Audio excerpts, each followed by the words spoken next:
Hello and welcome to Off Track Pit Access with a Difference. Tom, before we started recording, it's really disappointing because you had your daughter there and we were going to do a new feature, stock car drivers and their child care like methods and stuff like that. But disappointing she's gone. Yeah, we just ran the bath for her, so I was babysitting for a bit of it. But we just missed it. She's in the bath now.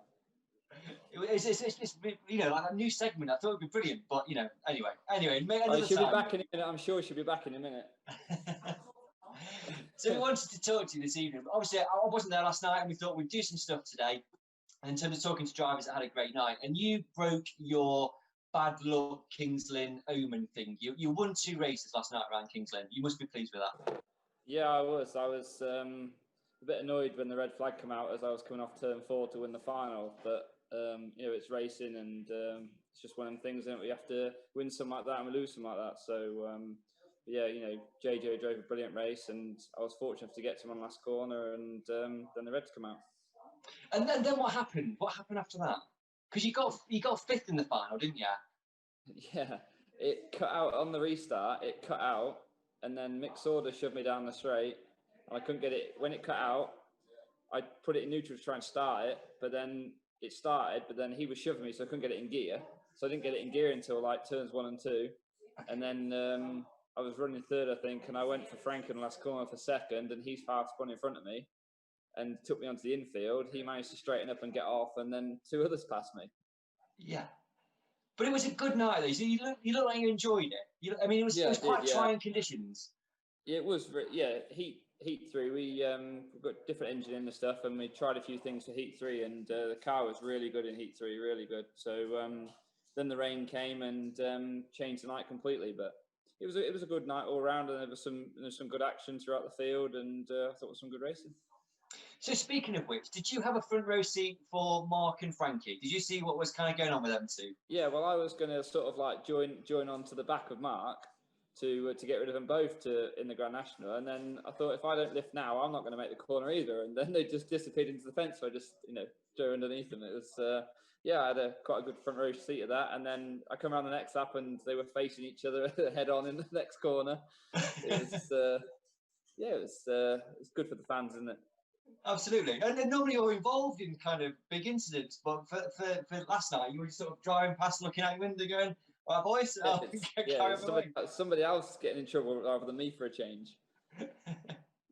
So a great night at Kings Lynn, and then just go back a couple of weekends ago at Skegness, you raced your shale car. Catherine was in the Tarmac car. Not the best in terms of results, but you were still kind of up there, sort of top 10s throughout the weekend. Yeah, I kind of took a back seat for the weekend, really. Catherine was unfortunate not to have a proper go in the Formula One, due to what happened at Birmingham, which was a tragic night for everybody. Yeah. So Jamie wanted to give her a go, and we thought, to go to Skegness, I'll take the shale car and run the engine in and just have a pot around. And yeah, I really enjoyed it, actually. It was they should do a shale car meeting on Tarmac, because it wasn't as fast, but it was definitely fun to drive. Yeah. And in terms of like getting the car ready for Skegness and racing Skegness, did you do much to it, or was that like I'm just going to race it as it is, or did you because it's been so good on shale, I didn't want to upset it. So literally, after the first race at Skegness, I blanked the right rear brake off and changed the tyres. That was I didn't change anything. Yeah. Maybe a bit of damping on some shocks and stuff, but nothing drastic, because it's been so good and it's pretty good everywhere we go. So I didn't want to upset it too much and ruin my shale form.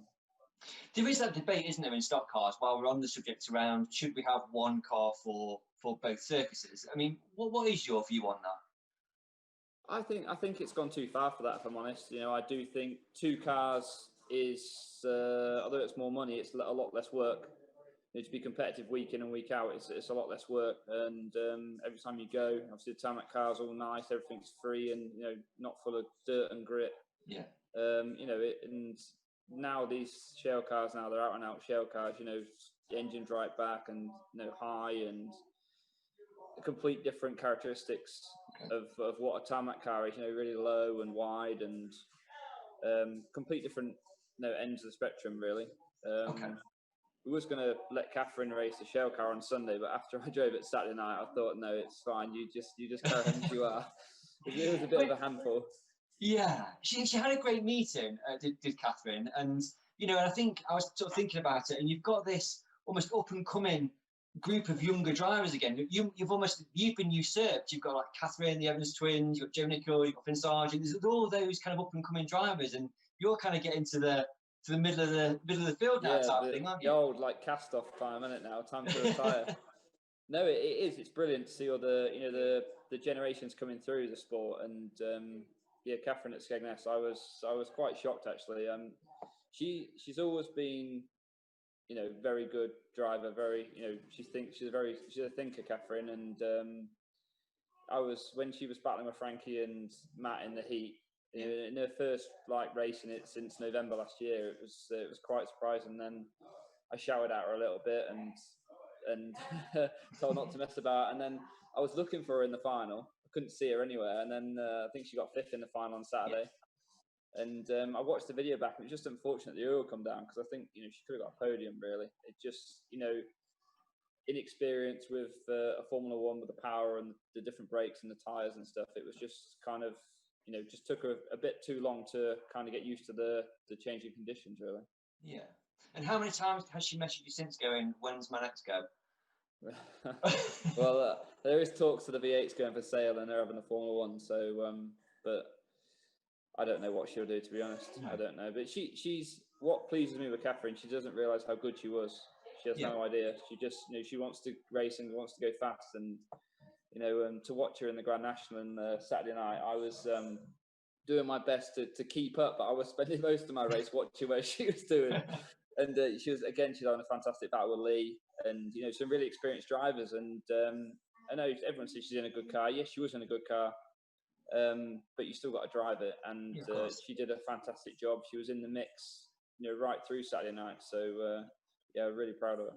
Yeah, brilliant. And I guess also on the weekend, 3 females in the top 10 in the final, which is brilliant for the sport again, isn't it? We talked about the younger drivers, but then you've got the female element, which is it's fantastic for the sport, and it's another talking point, and hopefully it will create a lot more interest, and maybe get some more females into the sport, and I don't think it'll be long before we get some of these girls up there winning.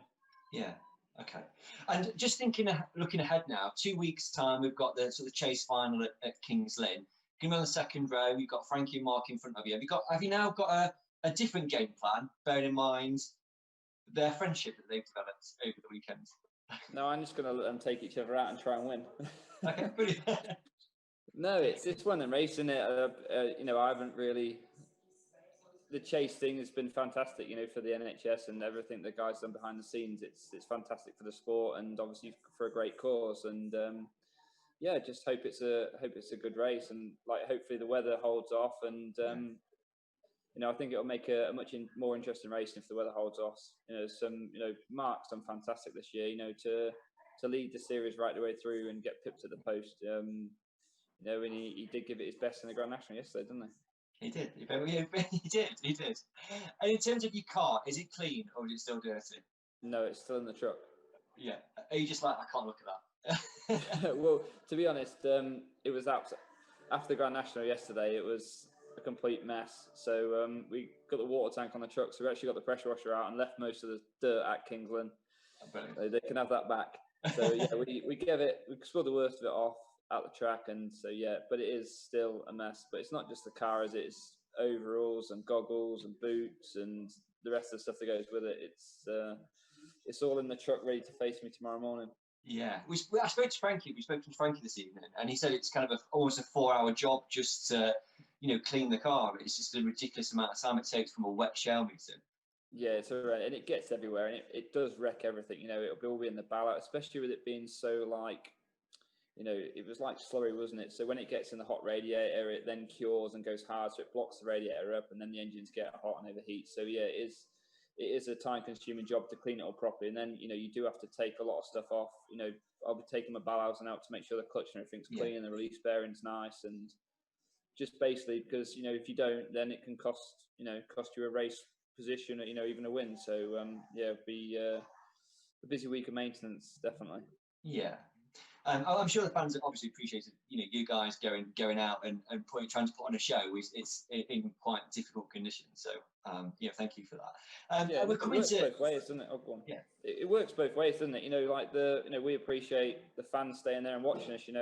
It's not nice conditions, and the circumstances as there are, there's not much covering to stand under at Kings Lynn. So, we did go out there, but the fans had to stand there in the rain and watch it, didn't they? So, like I say, it works on both sides. Brilliant. And I guess we've got one more meeting this year, and then we're into 2021. Fingers crossed we're back to some kind of normality. Have you any thoughts about what next year looks like for you from a car point of view, a racing point of view? Is it just kind of wait and see? Yeah, we're just going to have to wait and see with this whole COVID thing. We're supposed to be going to America a few times this year, and we've missed out on an awful lot of some fantastic opportunities, for some great people and some great names in the sport out in America. And it's really frustrating that to get those opportunities and then this virus hit and not be able to go. So we'll be hopefully have a new shale car finish to bring out the start of the year, and then just race as much as we can and do as best we can. And hope Catherine doesn't steal your Tarmac car. I think that's what we got. I don't think I'm getting that back. No, it's fine. She can have it. Brilliant, Tom. Tom, thanks so much for taking time out of your evening. Go back to your daughter, who was brilliant earlier on, and see you in a couple of weeks at Kingston. Yeah. Thank you very much, guys. Speak to you soon. Cheers, Tom. Thanks. Bye. Bye.